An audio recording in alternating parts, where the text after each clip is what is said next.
अस्सलामुअलैकुम। आइए जानते हैं हजरत जुल्करनैन के बारे में। जुल्करनैन का नाम सिकंदर है। आप हजरत खिज़र अलैहिस्सलाम के मामू भाई हैं। हजरत खिज़र अलैहिस्सलाम जंगलों में उनके वजीर और परचम बरदार थे।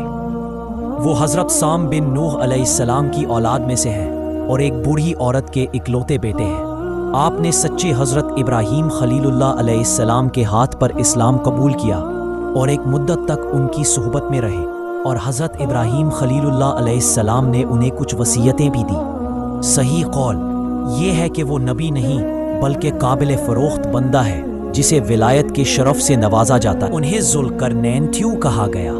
आप सल्लल्लाहु अलैहि वसल्लम ने फरमाया कि वो जुल्करनैन दो सींगों वाला के लक़ब से मशहूर हुआ क्योंकि उसने दुनिया के दोनों सींगों यानी दोनों किनारों का चक्कर लगाया था। और बाज कहते हैं कि उनके दौर में 2 कर्नों का खात्मा हुआ, इसलिए साल का 1 कर्न है।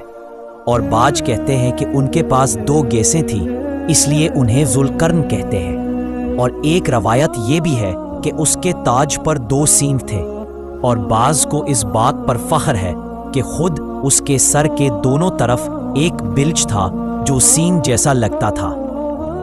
बाज ने वजह बताई कि चूंकि उनके वालिद और वालदा नजीबुल तारिफान और शरीफ ज़ादे थे, इसलिए लोग उन्हें जुल्करनैन कहने लगे।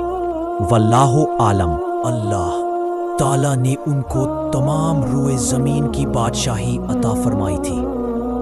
दुनिया में कुल 4 बादशाह ऐसे हुए जिनको पूरी ज़मीन की पूरी बादशाही मिली। इनमें 2 मोमिनीन थे और 2 काफिर। मोमिन तो हजरत सुलेमान अलैहिस्सलाम और जुल्करनैन है, और काफिर एक बख्ते नस्र और दूसरा नमरूद है। और तमाम रुए ज़मीन के 1/5वें बादशाह इस उम्मत में होने वाले हैं, जिनका इसमें गिरामी हजरत इमाम मेहदी रदियल्लाहु ताला अन्हु है।